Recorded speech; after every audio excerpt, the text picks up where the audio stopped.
The people have won a victory. The right to life has been vindicated. The voiceless will finally have a voice.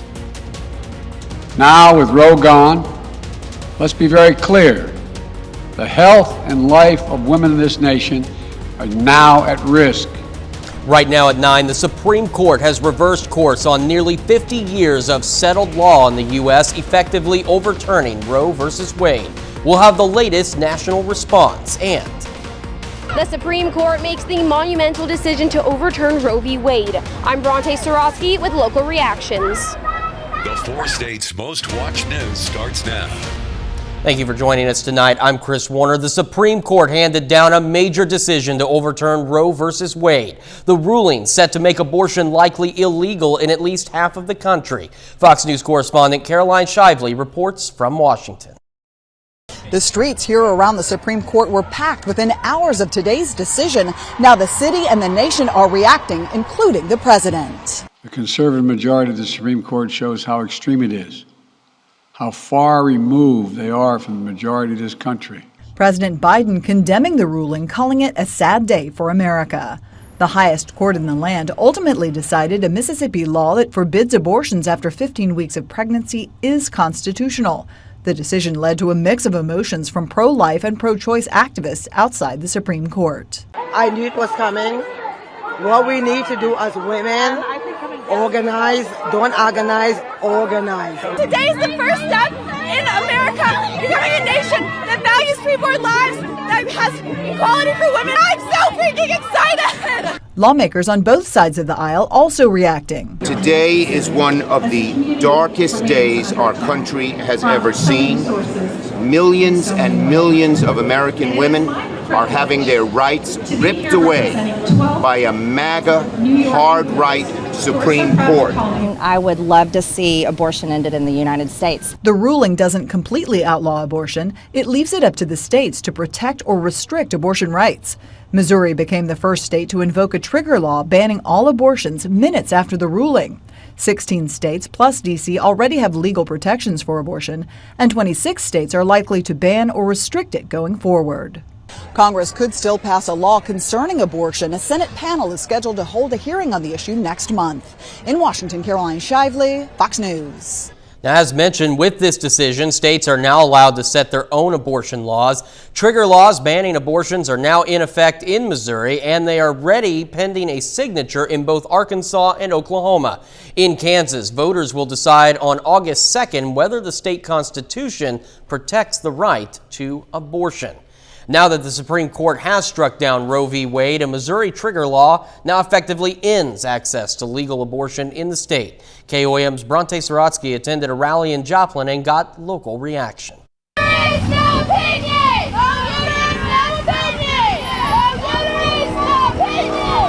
We all knew it was coming. You know, they had with the leak that came out a few months ago, like they had told us that this is essentially what it was going to be. So we all knew it was going to happen any day. After the Supreme Court ruled to overturn Roe v. Wade, Missouri's trigger law went into place, essentially banning most abortions in the state. As a young woman, I think it's a really scary day in America and in Missouri. In reaction, Julie Joplin Media held a rally Friday evening in opposition of the decision. And it is not the government's position, place, to get involved in medical decisions about a person's body. And that is, I think we could all agree. I can't think of one law that regulates a man's body. And so this is just a matter of healthcare privacy. Missouri's trigger law bans all abortions in the state except in cases of medical emergency, with no exceptions for rape or incest. I was really scared, especially with there being no exceptions for rape or incest. My biggest fear is that people are going to die. I think whenever you ban abortion, you don't ban abortion, you ban safe, legal abortion. Women are going to die trying to give themselves at-home abortions. Not only was the rally a way for people to voice their opinions following the ruling, it was also a space for women to support one another. I really wanted to make sure that we had networks around the area, people that we can just turn to and go to whenever we need help or support, questions. We want people out there who maybe are afraid, like we are, to know they're not alone. There's a support system here. But second, when we're done making our voices heard here on the street, we're going to go have a planning session and we're going to figure out what we can do today, this week. In Joplin, Bronte Sorotsky, KOAM News. U.S. Senator Josh Hawley of Missouri praises the ruling. He says he'll be glad to see states determine access to abortion. In my lifetime, nothing that any voter in my state has ever voted on has mattered with regard to abortion because we've never had any say. And, you know, the voters of Missouri and every other state, now what they decide on this is going to be law. And that's a big change. Our very own Josh Hawley said that he would only support nominees to the Supreme Court that would overturn Roe v. Wade. And here we are today. The stripping away of fundamental rights of millions of Americans. Governors in each of our states have released statements on the ruling. Missouri Governor Parson, a Republican, says in part, quote, "Today our efforts have produced what generations of Missourians have worked and prayed for. Today we have won our fight to protect innocent life." Oklahoma's Republican Governor Kevin Stitt released a statement saying in part, quote, "I am very excited that the Supreme Court made this courageous decision. I am proud to be called America's most pro-life governor, and I'm looking forward to the rest of the country following Oklahoma's lead to protect life." Arkansas Republican Governor Asa Hutchinson says on Twitter, quote, "For decades, I have said Roe v. Wade was wrongly decided. Arkansas is a pro-life state, and we are able now to protect life." Kansas Governor Laura Kelly, the only Democrat among the four governors, says on Twitter, "A woman's reproductive health care decision should be between her and her physician. I'll continue to oppose all regressive legislation that interferes with individual freedoms or threatens the strides we've made in recent years, making Kansas a constructive place to do business." To see more local and regional reaction to the Supreme Court decision, go online to KOAM News Now or download the KOAM News Now app. It's available free of charge. All you have to do is search for KOAM News. Turning to four-state weather, it was a scorcher outside. It's still pretty toasty. Doug Heddy joining us. Yeah, it was blazing hot for us today. Temperatures way up there. Hottest day so far in 2022, 99, so just shy of 100. I think we'll hit it tomorrow.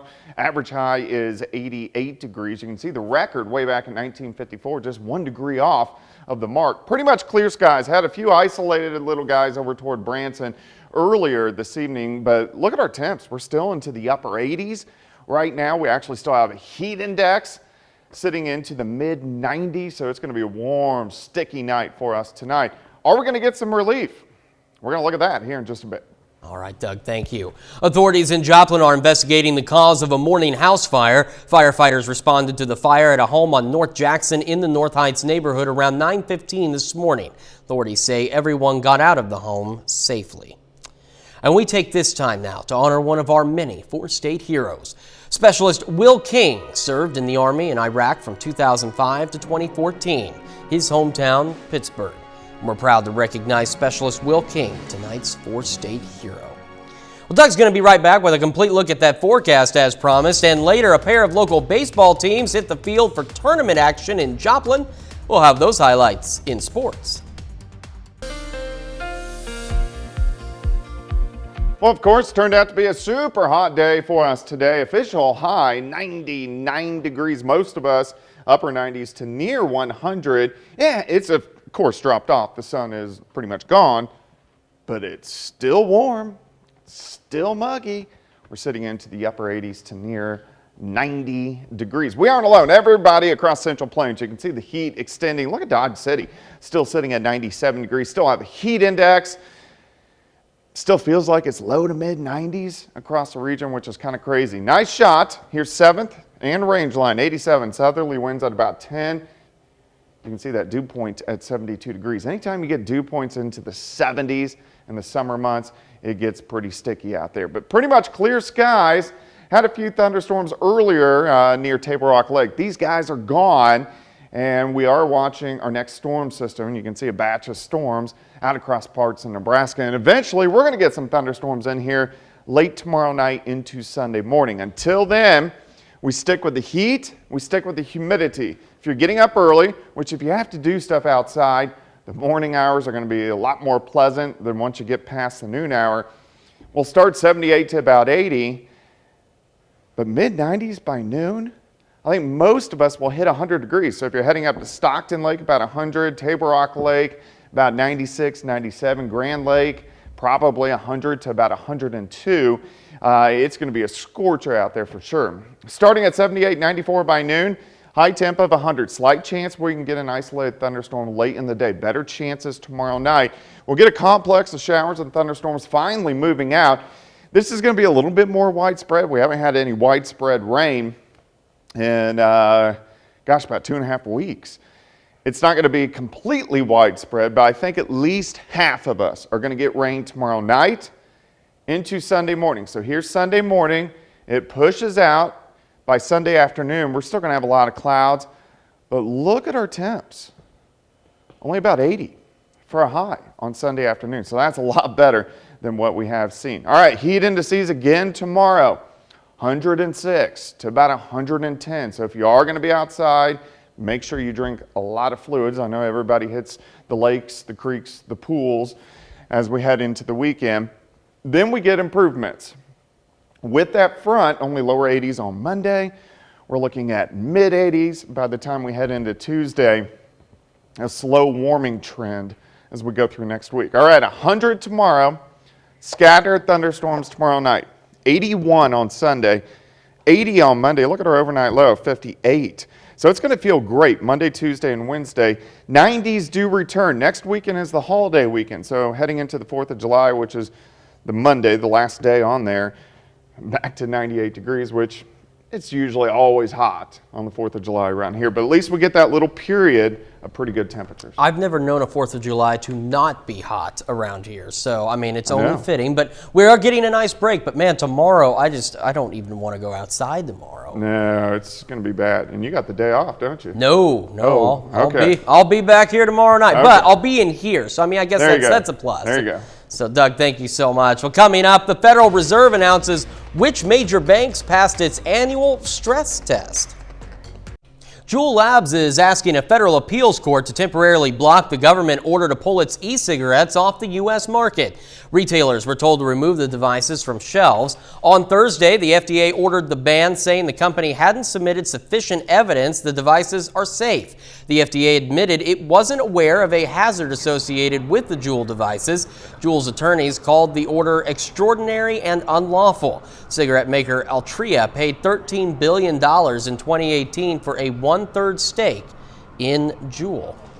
Ads are coming to Netflix. The company's co-CEO, Ted Sarandos, confirming Netflix is speaking with multiple partners to introduce ads to the platform. He made the comments during a panel at the Cannes Lions Advertising Conference. In April, the streamer said it would offer a cheaper ad-supported tier to customers after a huge subscriber loss and a drop in stocks. McDonald's is making some big changes to its franchising system. The nation's major banks passed their stress tests, and Yelp is closing offices as more workers stay remote. Fox's CJ Papa has today's Fox Business Briefs. McDonald's is tightening ownership rules. Starting next year, the fast food giant will evaluate every potential new operator using the same approach, no longer giving preferential treatment to the children and spouses of current franchisees. The company also announcing franchisees will have to go through a more stringent review every 20 years to keep their restaurants. They will look at new factors like performance history and customer complaints. Currently, franchisees run 95% of the company's U.S. restaurants. The largest U.S. banks all cleared the Federal Reserve's annual stress tests. That means the banks have enough money in reserve and are resilient enough to weather a strong economic downturn. Among the 34 lenders passing the test, J.P. Morgan Chase, Bank of America, Wells Fargo, and Citigroup. And Yelp is closing offices in New York, Chicago, and Washington. The online review and reservation company says only about 2% of the workspaces are being used each week. Its internal surveys found 86% of its workers prefer to remain remote all or most of the time, while about the same percentage believe working remotely makes them more effective. Yelp will keep other offices open in San Francisco, London, Toronto, and other locations. The company told its 4,400 employees last year they can work from anywhere indefinitely. In New York, I'm CJ Papa. Still ahead, bipartisan gun control.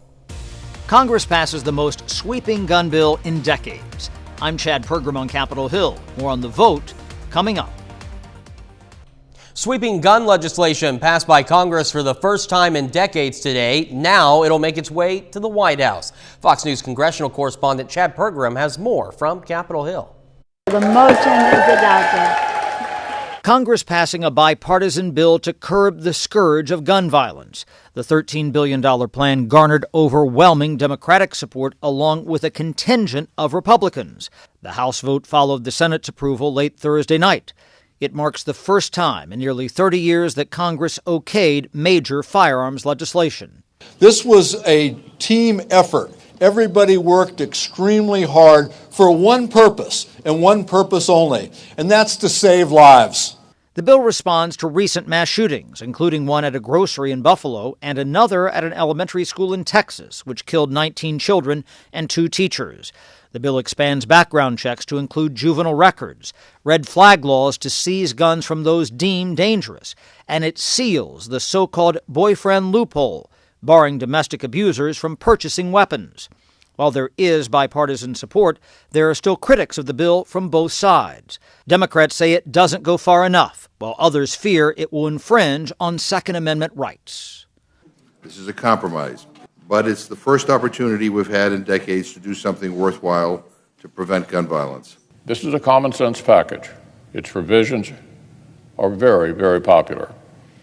It contains zero new restrictions, 0 new waiting periods, 0 mandates, and 0 bans of any kind for law-abiding gun owners. The bill now heads to President Biden to sign into law. On Capitol Hill, Chad Pergram, Fox News. Up next, we'll learn why archaeologists are interested in this fossilized tortoise. Archaeologists discovered the remains of a pregnant tortoise among the ruins in Pompeii, Italy. The tortoise and egg were found hidden under the rubble of a home destroyed by an earthquake in 62 AD before Mount Vesuvius erupted. It was found hidden under a clay floor where it's believed it burrowed in order to lay eggs. The discovery happening during excavations of an area destroyed by the quake. We've got 30 more minutes of news, weather, and sports coming your way. Up first, local United Way chapters get out and volunteer for a day of action. Plus, details on an internship program offered by the Wyandotte Nation.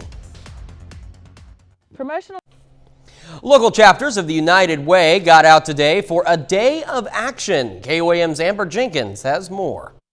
Friday is United's Way Day of Action, a day where local volunteers come out and help nonprofit organizations in Joplin and Pittsburgh. Teresa is one of the volunteers participating in United's Way Day to keep her community clean and beautiful. You know, we just want to make our community nice. Joplin is a beautiful city, and we just want to help that and contribute to it. United Way Day of Action has been making a difference in Southwest Missouri and Southeast Kansas for over 30 years. Hundreds of volunteers like Teresa are spread out at organizations throughout Joplin and Pittsburgh working on beautification projects. Today we're weed eating, or basically not weed eating, but weeding. And so we're pulling weeds, and then I believe we're going to be laying down some mulch. Master gardeners take care of the inside of the beds, but we're working around the outside of the beds to make them presentable. You know, this is a hot time of the year. Not everybody wants to volunteer, but the work needs to be done. So we're out here giving it our best. Despite it being over 90 degrees in Joplin, the fulfillment and pride Teresa feels after volunteering outweighs the heat. All the volunteers working out here know that their work is positively impacting the community. You know, this is an opportunity for nonprofits to get maybe some of that landscaping done that they've had, you know, things kind of have grown up, and so they can get out and have volunteers help them control the landscape. We also have projects at Salvation Army where they're painting rooms. Again, it's projects, it's those things that a nonprofit operating on a limited budget maybe can't get to on a regular basis. And so having these volunteers come out from our business community is a huge benefit to our nonprofit community. In Joplin, Amber Jenkins, KOAM News. Officials say more than 100 volunteers came out to help today. Wyandotte.Nation is holding their summer youth intern program. The intern program is for tribal youth who are a part of Wyandotte.Nation. Assignments in the program range from education, fitness, elder services, and even gaming. It also provides the opportunity to learn more about their heritage. So this year, I'm looking to get that experience inside a tribal clinic so that later on when I work there, I have that background knowledge into what it's like. In years prior, when I worked with the daycare, it was just a personal interest of working with the kids and be able to go on field trips with them and mentor to them. Enrollees must be ages 16 to 22 and be enrolled in high school or as a full-time college student. The Grand Canyon has reported at least 118 cases of norovirus in just the past 2 weeks. According to park officials, cases have been cropping up among visitors to the Colorado River and backcountry campers. The symptoms are consistent with those of norovirus, which can be spread through infected people and contaminated food and water by touching contaminated surfaces. Park says it does appear the number of cases has started to level off. North Korean leader Kim Jong-un ramps up military operations. Kim continuing meetings with senior military officials to expand military capabilities and implement key defense policies. He doubled down on his nuclear arms buildup during talks that included unspecified new operational duties for frontline Army units. It's been 1 year since the tragic building collapse in Surfside, Florida, and it claimed the lives of nearly 100 people. But families who are mourning their loved ones continue to search for answers. Fox News correspondent Phil Keating has more from Surfside. A whole year of pain, confusion, unanswered questions. Friday marking 1 year since tragedy struck Surfside, Florida. The Champlain Tower South building collapsing in the middle of the night, claiming the lives of 98 people. First Lady Jill Biden on site to join the community as they commemorate the lives lost. The things we carry are heavier now. And 1 year later, or many years later, our knees sometimes buckle beneath the weight of our grief. Rescue crews from around the globe traveling to Florida in the days after the collapse, helping local teams dig through the rubble and search for the victims. The emotional impact still weighing very heavy here. To see family members literally just screaming into the pile of rubble here, that was pretty emotional and still is to this day. The cause of the collapse remains under investigation, a process that could take years. But the building had a history of maintenance problems, and there are questions surrounding the quality of its construction. It's clear that the building failed massively. Many families still struggling with their loss a year out, while looking to hold those responsible accountable. Meanwhile, just yesterday, a Florida judge approved a $1 billion settlement for the survivors and the families of those whose lives were lost. In Surfside, Florida, Phil Keating, Fox News. As President Biden heads to the NATO summit in Spain, the tide is turning in the battlefield. Fox News correspondent Nate Foy has more from Lviv, Ukraine. The battlefield momentum in Ukraine's east is tipping towards the Russians. 4 months into the war, Ukrainian troops have withdrawn from the key battleground city of Severodonetsk after months of intense fighting there. Ukrainian officials call it a tactical withdrawal and say forces accomplished their goal of occupying Russian resources while waiting for more weapons from the West. It makes no sense to stay at the positions that have been destroyed because the number of casualties in poorly fortified areas will grow every day. The U.S. sending another military aid package worth $450 million. It includes 4 additional mobile rocket launchers that are capable of stopping Russian tanks and armored vehicles. The total U.S. military aid to Ukraine during the war is now over $6 billion. The United States will continue to bolster Ukraine's defenses and support its sovereignty and its territorial integrity. The situation in Ukraine's ports is getting worse. Millions of tons of food stuck in the country. The UN warning of a global food shortage without shipments. The only reason for this now is Russia's aggression against Ukraine and Russia's blockade against grain and other foodstuffs moving out of Ukraine. President Biden heads to Germany for the G7 summit this weekend and then to Madrid next week for the NATO summit. Reporting in Lviv, Ukraine, I'm Nate Foy, Fox News. A bit later, trouble taking off. Summer travel is hitting more than just a little turbulence. Nearly 8,000 flights canceled over just the past week. I'm Lydia Hu with the Fox Business Network. Coming up, what's behind the mounting delays and cancellations standing between you and your summer vacation.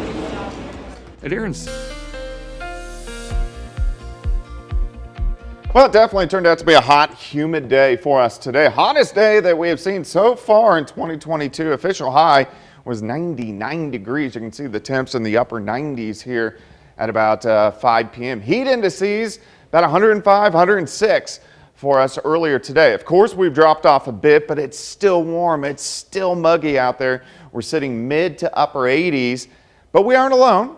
Most of the Central Plains, pretty hot. Look at Dodge City still at 9:39. It is 97 degrees. We still actually have a heat index into low to mid 90s across the area. So we're not going to drop off much tonight. We're going to warm up or heat up. Blazing hot again for us tomorrow afternoon. 87 southerly winds at 10. Humidity is at 61%. Not a whole bunch going on outside. We have pretty much clear skies. Had a few isolated little thunderstorms toward Table Rock Lake earlier this evening. Those are gone. We're going to stay dry tonight, but here's the beginnings of our next storm system. This is going to pull through a powerful cold front that is really going to change our weather up by the time we head into the second half of the weekend. All right, let's go through time. During the overnight hours tonight's fine. We drop back 78 to 80. Quick warm up. By noon, we're going to be well into the 90s, probably about 95. As we get into the afternoon, I think we'll top today. I think majority of us will hit the triple-digit mark, something we have not done in a few years, which is kind of crazy. Here's your day planner. We're going to start at 78, 94 by noon, high temp of 100, a little breezy, hot hair dryer. Very slight chance we could get an isolated storm during the afternoon, but there's a better shot tomorrow night. These are going to be scattered. It's not going to be widespread, but I think at least half of us are going to get some showers and thunderstorms in here, especially along and north of I-44 tomorrow night into Sunday morning. A lot of clouds Sunday morning. We'll get some sunshine Sunday afternoon, but look at the temps. We're topping out right around 80 degrees, which is fantastic. Definitely well-deserved after the heat that we've seen over the past couple weeks. And then we drop all the way down near 60 by the time we head into Monday morning. Heat indices a problem tomorrow. If you're going to be outside, drink plenty of fluids, about 107 to 110 across the region. But once we get through that cold front, things look much better. We climb back into lower 80s on Monday, mid 80s on Tuesday, upper 80s on Wednesday. So we get about 3 good days, and then the 90s return late next week. We also have chances for showers and thunderstorms moving back in late in the week. 100 tomorrow, 81 on Sunday, so a pretty good swing, 20-degree swing over the weekend. 80 on Monday, 58 as we head into Tuesday morning, back into the 90s as we approach the holiday weekend next week. Well, at least we get a pretty decent break, from some of this heat. But, it is summertime. It is. We're supposed to be hot. That's middle of June, so these temperatures are going to look nice on Monday. I know. Doug, thank you so much. Coming up in sports, Pitt State Athletics announces its 2022 Hall of Fame class, plus an MIAA basketball standout gets his shot in the NBA. Jacob Leonard's got that and more next. Well, tonight is Game 4 of an 8-game road trip for the Joplin Outlaws. The Outlaws face the Clarinda A's this evening, aiming for their 3rd win in 4 games. And Joplin, it's an even 9-9 coming into tonight's game. Right now, though, the Outlaws trail 10-3 in the top of the 9th. Tyler Davis is 1 for 3 on the evening with an RBI and a run scored. Today is day 2 of the AABC Connie Mack World Series qualifier tournament in Joplin. The Pittsburgh American Legion team hits the field today, facing the Houston Tigers out of Houston, Missouri. And Post 64 aiming for their first win of the tournament after dropping their opener last night. First inning, Cameron Williamson deep to left for the triple. 2 score on that. Williamson 3 for 3, drives in 6 today. Later, bases full for Nate Smith. All the way to the fence in center. That's another triple.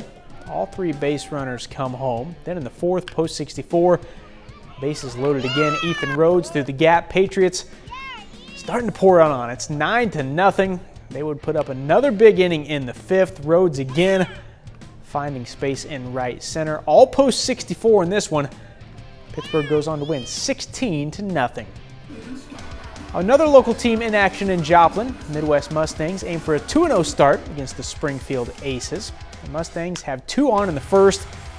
Logan Myers back up the middle. Cade Beshore and Wyatt Foley both score. Third inning, Brett Sarwinski high and deep to right. That is an RBI triple for the Galena High School product.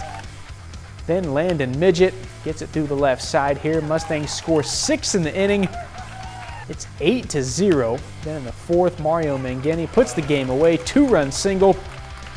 Mustangs get to 2-0 with this win, winning 10-0.